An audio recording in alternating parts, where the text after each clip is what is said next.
The year was 2145, and the peace talks between the Terran Union and the Krell Dominion had reached a crucial point. After years of escalating tensions, both sides gathered on the neutral moon of Haler Prime, the official setting for the final attempt to avoid war. Earth had been doing everything in its power to maintain a fragile peace, despite the Krell's constant provocations and threats. Ambassador Helena Rourke, a calm, seasoned negotiator, stood before the gathered diplomats, her voice steady as she presented the Terran Union's last hope for a peaceful resolution. Her proposal was clear mutual trade agreements, security pacts, and a promise to respect the sovereignty of each side. Rourke believed, with all her heart, that this was the only chance to prevent a galactic conflict that could destroy everything. She spoke of Earth's long history of conflict, of the mistakes made and lessons learned. Her words were crafted to appeal to the Krell's sense of reason, to show them that peace could benefit both sides. But as she spoke, a subtle unease settled in the air. Across the room, the Krell delegates listened, their expressions unreadable, their massive reptilian figures standing still like statues. The moment was tense, the kind of silence that could break at any moment. Rourke paused, hoping her message had reached them, praying that the future of the galaxy wouldn't be decided in the cold emptiness of space. Then, the unthinkable happened. Without warning, one of the Krell leaders, an imposing figure named Grand Chancellor Varric, stood up, his eyes glinting with cold contempt. He slammed his fist on the table, a gesture that rattled the entire room. The diplomats around him jumped back, startled by the force of the movement. Varric's voice broke the silence, but his words were far from diplomatic. "This peace is a lie," he growled, his voice dripping with disdain. "You humans think you can play with the stars like toys, that you can bargain with us like equals. You are nothing but ants beneath our feet." The room gasped as Varric's words echoed through the hall, and before anyone could react, he motioned to his aides. In a matter of seconds, the atmosphere shifted from tense diplomacy to outright hostility. The Krell delegation stood up, and without any further explanation, they stormed out of the room. Their sudden departure left the Terran diplomats in stunned silence. But the shock didn't last long. Within moments, an even greater horror unfolded. Outside the moon's atmosphere, the Krell's fleet revealed its true power. Hidden dreadnoughts, massive warships that had remained undetected until now unleashed devastating firepower. The entire communication network of Haler Prime was crippled in an instant. Satellites and relays exploded in a dazzling display of destruction, severing the links between the Terran diplomats and the fleet. In that moment, Rourke knew that the peace talks had been nothing more than a clever trap. Back in the hall, panic swept over the Terran delegation. Rourke remained calm, her mind racing as she processed the magnitude of the situation. The Krell had not come for peace, they had come to destroy any hope of it. The Terrans had been foolish to believe that diplomacy could work with such a merciless race. As the last of the Krell left the chamber, Rourke's thoughts turned to Earth's fleet, stationed just beyond Haler Prime. The communications blackout meant that they had no way of knowing what had just transpired. She knew they had to act quickly. As the diplomat in charge, Rourke had a responsibility to secure Earth's future. But the Krell had already made their move, and there was no turning back. She quickly made her way to the escape shuttle, her thoughts a blur. The shuttle's engines hummed to life, lifting off from the moon's surface, but Rourke's mind couldn't quiet the storm inside her. She knew the battle was already lost on this front. The peace talks were shattered beyond repair. The galaxy had just taken a step closer to war. As the shuttle accelerated into space, the moon of Haler Prime, once a symbol of hope for the future, became nothing more than a burning ruin in the distance. The Krell's firepower had torn through its surface with precision, reducing it to a graveyard of metal and dust. Rourke's heart ached for the diplomats who had perished in the destruction, for the lives lost in an instant. But there was no time for grief. The reality of the situation hit her hard. The Terran Union had been outplayed. What had begun as a hopeful negotiation had turned into a brutal, cold lesson. The Krell didn't want peace. They wanted power. Within hours, Rourke's shuttle limped back toward the Terran fleet, its hull scorched by the remnants of the Krell bombardment. On board, Rourke was met with a mixture of anger, disbelief, and fear. Her fellow diplomats and officers looked at her for answers, but there were no answers. Only the cold certainty that the war they had all dreaded was now inevitable. As the fleet commanders gathered in the war room, Rourke stood before them, trying to compose herself. "The Krell don't want peace," she said, her voice firm, though her mind raced with 1,000 thoughts. "They've declared war on us, but we can't afford to show weakness. We will not bow to them. We fight. We fight for our future." The room went silent. Then, one by one, the officers nodded in agreement. The war was coming, and the Terran Union had no choice but to face it head-on. The next few hours would be crucial. Decisions had to be made, strategies formed, and alliances secured. Rourke knew it wouldn't be easy, but one thing was certain: Earth was not going to back down. The Krell had miscalculated. They thought they could break the human spirit. They were wrong. The Terran fleet began to mobilize. Rourke couldn't shake the image of the shattered moon behind her. It was a symbol, a stark reminder of the Krell's treachery. But it was also a warning. The war had just begun, and the galaxy would soon learn that the Terrans had never been as weak as they seemed. They were a species forged in the fires of conflict, and now the universe would face Earth's true power. And so, as the first shots of the war rang out across the stars, the galaxy stood on the edge of a new era, one where humanity would no longer be ignored. The days after the failed peace talks felt like a strange kind of waiting, like the calm before a thunderstorm. Earth's leaders, still reeling from the shock of the Krell's sudden betrayal, watched from the safety of their planetary defenses, unsure of what would happen next. The Krell had left Halar Prime in ruins, but they hadn't yet launched a full-scale attack. Instead, there was an eerie silence. Ships in the Terran fleet remained on high alert, their crews tense and ready, but there was no enemy force charging toward Earth. The waiting game was almost worse than a direct confrontation. In that quiet, there was a lingering question. Was this the calm before the storm, or was the storm already here, and they just couldn't see it yet? Ambassador Rourke, having narrowly escaped the destruction of Halar Prime, was back on Earth, recovering in the secure underground bunkers of the Terran Union's command center. The once confident negotiator, who'd been so certain that peace was within reach, now sat in silence, her mind troubled by the events she had witnessed. She had seen the Krell's true intentions up close, their contemptuous dismissal of Earth's efforts for peace. That one moment, when Chancellor Varick's voice had thundered through the hall, seemed to echo in Rourke's mind constantly. She couldn't shake the feeling that the Krell were toying with them, waiting for the perfect moment to strike. And it was that uncertainty that gnawed at her. What were they planning? Why the silence? Meanwhile, the Terran military worked in the shadows, preparing for what they feared was inevitable. The High Command had called an emergency summit, and military leaders from across Earth's territories gathered to discuss the next course of action. General Thorne, a grizzled veteran with decades of experience, stood at the head of the room, his eyes scanning the holographic maps of the galaxy, analyzing the positions of both the Terran fleet and the Krell forces. The Krell had a reputation for being unpredictable, and this silence, it wasn't a sign of weakness. It was a strategy. Thorne had seen it before during his years on the front lines. The enemy often waited for the right moment, letting their opponent's guards slip before striking with overwhelming force. But this wasn't just any enemy. These were the Krell. They were the most powerful species in the galaxy, with the most advanced technology and ruthless tactics. Earth, a once fledgling power, had dared to stand up to them, and now the galaxy was holding its breath. The Terran fleet had not been idle. Hidden within the vast reaches of the solar system, Earth's forces began to regroup, reorganize, and reinforce. The fleet was already a formidable force, but now it was becoming something else. Ships from Earth's best-kept projects, cloaked in secrecy for decades, emerged from hidden dry docks and off-the-grid shipyards. There was a quiet confidence among the military commanders.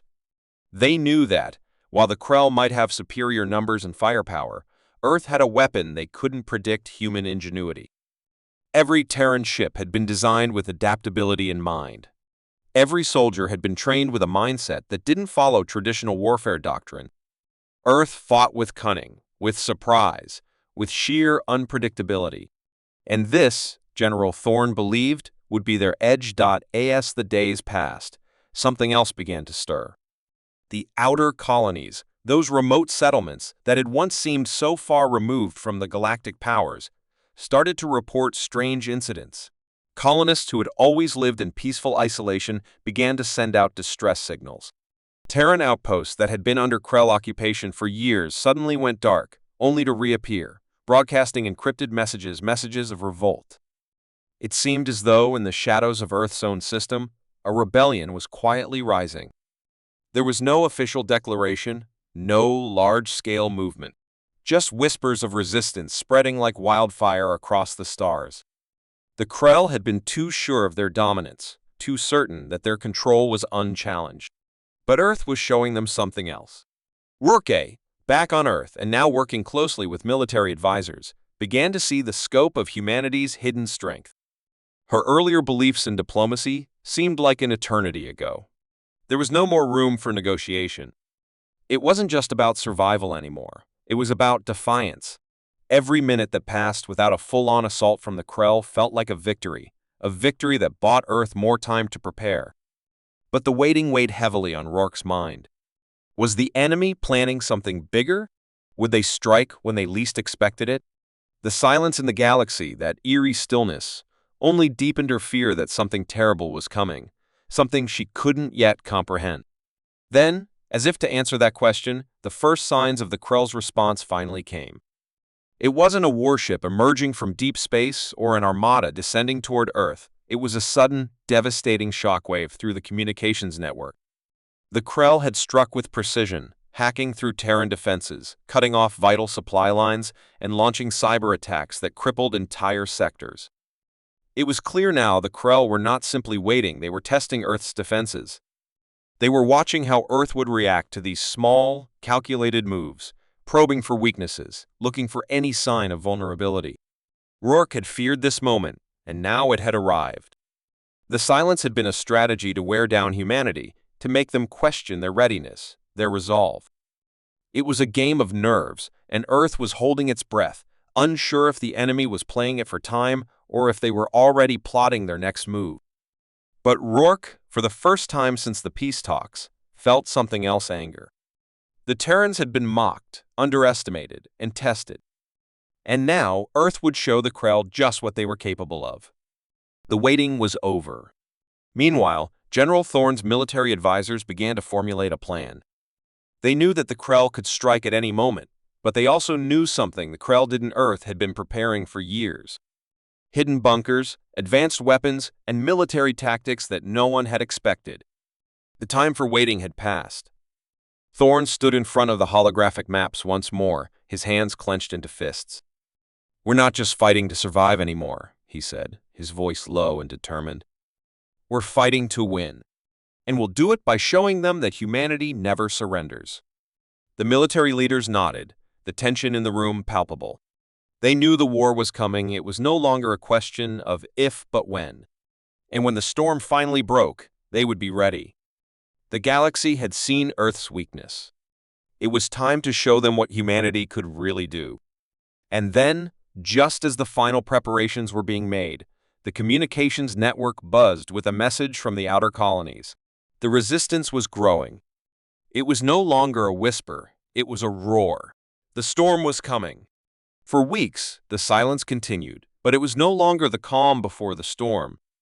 It was a silence filled with the hum of preparations, a tense stillness that hung over the galaxy, like a dark cloud waiting to burst. Earth had made its move. The Terran Union was no longer pretending to be the underdog. As the Krell continued to test Earth's defenses with small, calculated strikes, something deep within the heart of humanity began to shift. The masks, the diplomatic smiles, the false pretenses of weakness began to fall away. Earth had been underestimated for too long, and now the galaxy was about to witness the truth. It wasn't long before the first real response came. A Krell battle group, having wiped out several frontier outposts, began to march toward Earth's outer defenses. They were confident, believing that the Terrans were no more than a nuisance, that their fleet, while strong, would crumble before the might of the Krell dominion. But what the Krell didn't realize was that Earth's fleet was not only more advanced than they thought, but it was also faster, more unpredictable, and more deadly than anything they had encountered before. General Thorne had spent years secretly training Earth's military in unconventional warfare. The lessons learned from centuries of human history insurgencies, guerrilla tactics, and the art of surprise had been woven into the very fabric of Earth's strategy. And now, it was time to show the Krell exactly what humanity was capable of. The first engagement happened at the outskirts of the asteroid belt. The Krell ships, assuming they would be facing a standard fleet formation, were blindsided. Earth's fleet, hidden in the shadows of the vast rock fields, struck with ferocity. Terran ships, built with cutting-edge cloaking technology, appeared out of nowhere, attacking the Krell's flanks. The Krell tried to retaliate, but their ships, though massive and powerful, were not prepared for this kind of warfare. Terran fighters swooped in like wolves, fast and deadly, tearing apart Krell vessels with pinpoint precision. The Krell's superior numbers began to work against them as their ships became disoriented, trying to fight an enemy they couldn't see and couldn't predict. The battle was a massacre, a brutal display of humanity's strength. But it wasn't just the tactics that caught the Krell off guard, it was the sheer unpredictability of it all. Earth's fleet was not just fighting for survival anymore. They were fighting for their pride, for their right to exist. And in that moment, humanity showed its true face. It wasn't the face of an alien species trembling at the might of the Krell. No, it was the face of a species that had been pushed to the edge and was now pushing back with everything it had. As the dust settled and the wreckage of Krell ships drifted through space, the Krell High Command could only watch in shock. The message was clear. Earth had been playing its own game all along. Rourke, now at the heart of the war effort, couldn't help but feel a strange mix of satisfaction and disbelief. She had watched the Terran fleet launch its first strike, and she had seen the fear on the faces of the Krell commanders as their ships fell one by one. For so long, humanity had been forced to hide behind diplomacy, forced to present itself as a peaceful, insignificant species. But now, the mask had fallen. Earth was no longer the weakling begging for mercy. Earth was a force to be reckoned with. She knew it wasn't over. The Krell would retaliate, but the first blow had been struck and Earth had struck it hard. Back on Earth, the celebrations were muted. The victory was sweet, but everyone knew the war was far from over. The Krell weren't going to simply retreat. They would come back, stronger, angrier. But there was something else now. The tide had turned. Across the galaxy, systems that had once feared the Krell now saw Earth's power in a new light. Resistance movements across the outer colonies began to pick up steam, no longer relying solely on Earth ships to defend them. They were now organizing, uniting under the Terran banner. Earth's victory had sparked a fire of rebellion that was spreading faster than anyone could have predicted. The Krell, however, were not easily defeated. They quickly regrouped, their vast war machine grinding into motion once again. But this time, they weren't just preparing for another skirmish. The Krell High Command knew that this conflict would not end quickly.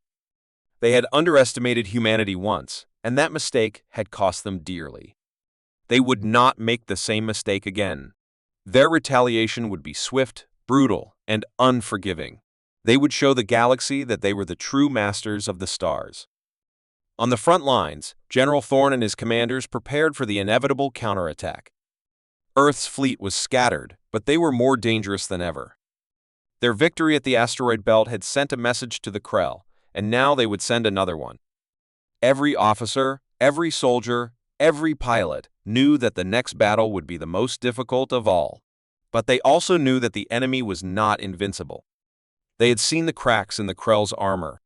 The Terrans had the upper hand now, and they were determined to keep it.as the second wave of Krell ships approached.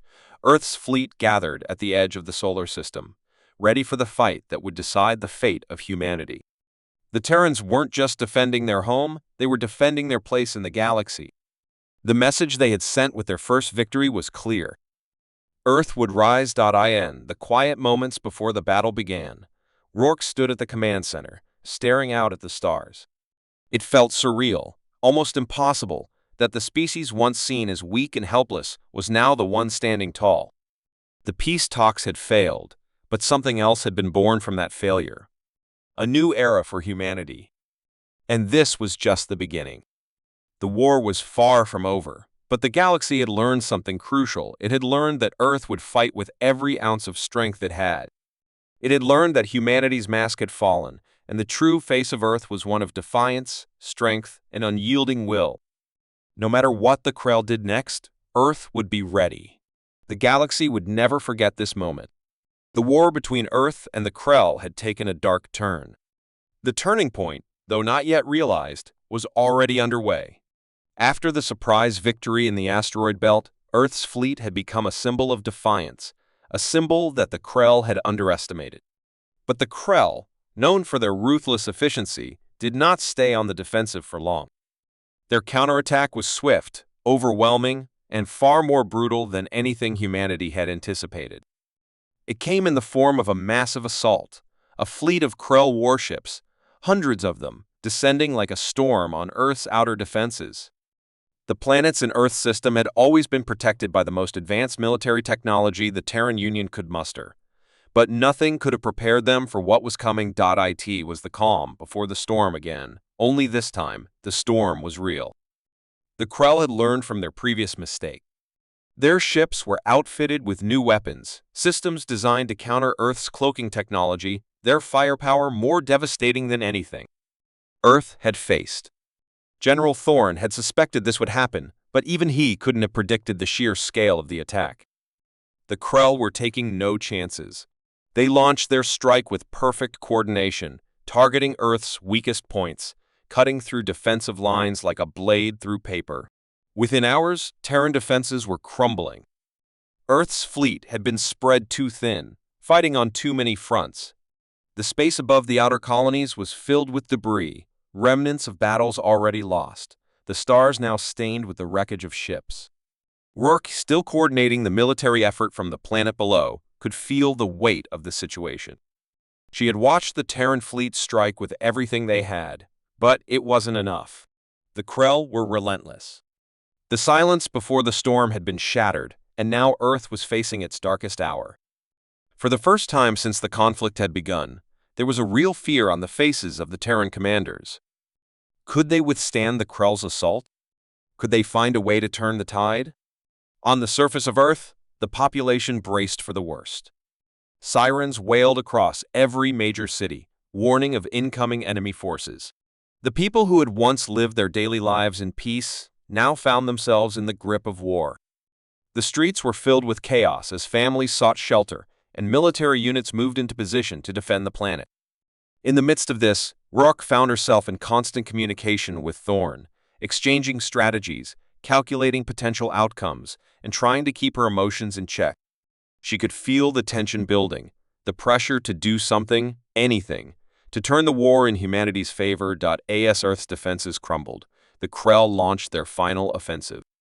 Ships filled the skies above Earth's atmosphere, each one carrying devastating weapons capable of obliterating entire cities in a single strike. It was no longer about battles in space, it was about survival on the surface. The Krell had done their homework.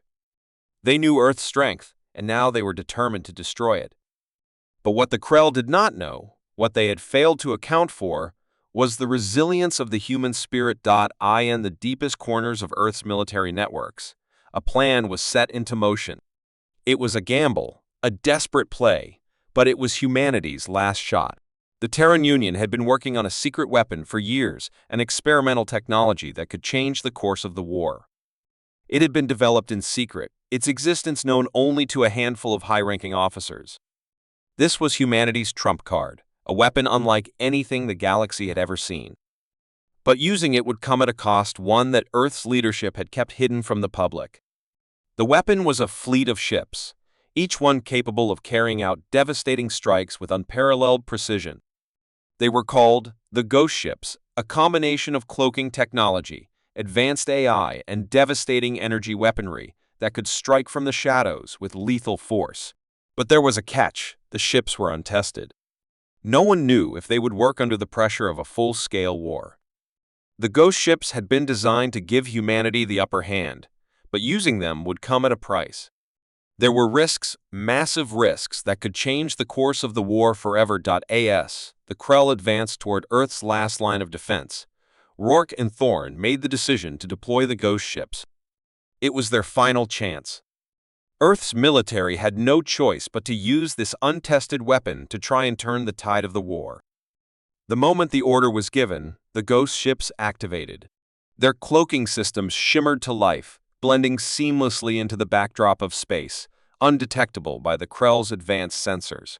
They moved silently, unnoticed, as they positioned themselves for their first strike. Then, with terrifying precision, the ghost ships unleashed their power. Beams of concentrated energy tore through the Krell fleet, shattering their ships one by one.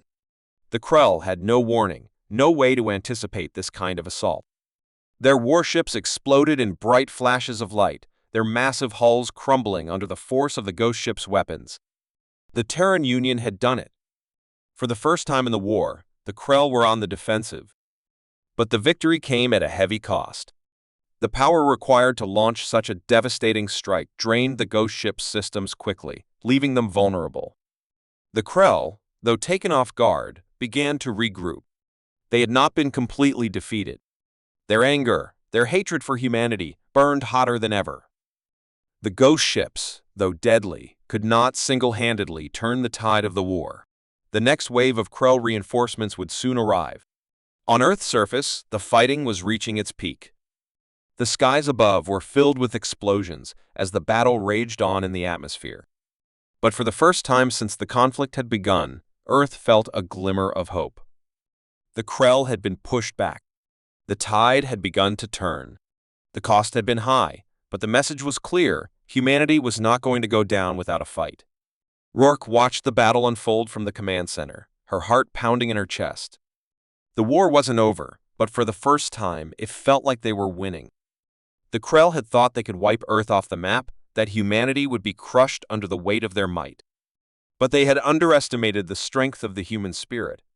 Earth had shown them something the Krell had never seen before, a species that would fight to its last breath. The Krell regrouped and prepared for another assault. Rourke knew that the war was far from over. But there was one thing that was certain: Earth had revealed its true nature. The mask had fallen, and the galaxy now saw humanity for what it truly was, an unstoppable force when cornered. The storm was far from over, but the winds had shifted, and humanity had just begun to show the universe its power.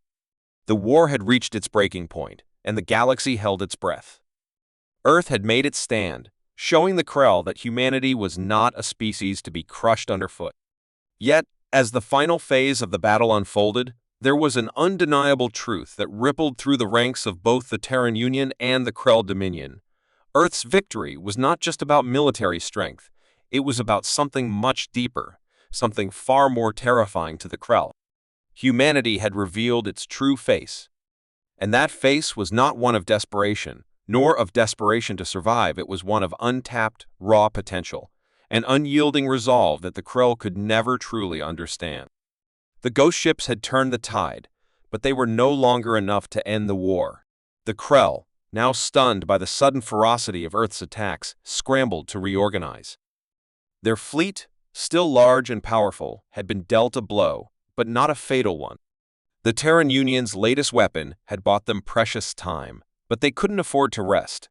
Earth was a single planet, after all, surrounded by the vastness of space. The Krell had more ships, more soldiers, more resources. They could wait. They could regroup. The stakes were high, and the question wasn't whether Earth would fall, it was whether humanity could evolve fast enough to meet the Krell's unrelenting assault. The most brutal realization dawned upon General Thorne as he stood on the command deck, staring at the holographic map of the battle. The war had revealed something that even Earth's best minds had not foreseen. The Krell weren't just fighting for victory. They were fighting for survival. They had attacked Earth because they feared the one thing that humanity could offer: unique, unpredictable strength. The Krell had conquered countless worlds, but they had never faced a species like Earth. And now, they realized they had made a grave mistake. It wasn't just Earth's technology, or its military strategy, or even its sheer numbers that terrified them. It was Earth's ability to adapt, to learn, and to turn its disadvantages into strengths that made humanity such a dangerous adversary. On the surface of Earth, the people had rallied together in ways no one had expected. The war had not broken their spirit, it had fueled them. Every victory, no matter how small, became a symbol. Every loss was met with more determination. Across the planet, from the icy wastes of the north to the sun-drenched cities of the south, humanity came together. They fought with every ounce of strength, with every last bit of willpower they had. It was as though Earth itself had woken up from a long, peaceful slumber, and now it was rising, not to defend, but to conquer. The very thing that had been perceived as humanity's weakness, their unpredictability, was now their greatest weapon. The Krell had never anticipated a fight like this. And now, as Earth's forces moved into the final phase of their plan, it was clear that the tables had been turned. But it wasn't just on Earth where the change was happening. The effects of humanity's unexpected resilience had spread across the galaxy. Earth's victory had inspired countless systems that had once been under the boot of the Krell to rise up. The Krell, whose empire had once seemed unshakable, now found themselves facing an uprising in every corner of the galaxy. The news of Earth's success spread like wildfire, emboldening other species to stand up for themselves. Earth's power was not just in its technology, but in the fire it ignited across the stars. The rebellion had begun. Roar, standing on the precipice of the war's final confrontation, could feel the tension in the air. The final strike was coming. Earth's fleet had regrouped, its strength now unrecognizable from the shattered remnants of the forces that had once been scattered and overwhelmed. They were a unified, focused force. The Krell had no idea what awaited them. Humanity had learned not just to fight, but to fight together as one. This was their moment. No longer did they need to hide behind diplomacy or fear. The Terran Union had finally embraced the truth their survival depended on their willingness to fight with everything they had and more. The last battle would take place in the orbit of a distant gas giant. The Krell, believing it to be a final, easy victory, had underestimated Earth's resolve. Their fleet, massive and intimidating, moved toward the planet's moon, where the Terran Union had stationed the last of their ghost ships and their remaining warships. The final confrontation was set. The Krell had never expected Earth to come so far. They thought they could easily crush humanity under the weight of their forces. But they didn't understand Earth. They didn't understand that when humans fight, they fight with everything. Earth didn't just want to survive anymore. They wanted victory. They wanted to show the galaxy what they were capable of. The battle began with a ferocity no one had predicted. Earth's fleet struck first, hitting the Krell ships with pinpoint accuracy, using every last weapon at their disposal. The ghost ships, though still damaged, fired with deadly precision, turning Krell warships into pieces of molten metal. The Krell retaliated with their usual overwhelming firepower, but Earth's forces were more agile, more ruthless. The advantage had shifted, and it was Earth that now held the upper hand. Krell warships exploded in bursts of fire as they tried to retreat, their once confident fleet now reeling from the unexpected ferocity of the Terran assault. In the midst of the chaos, General Thorn made his move.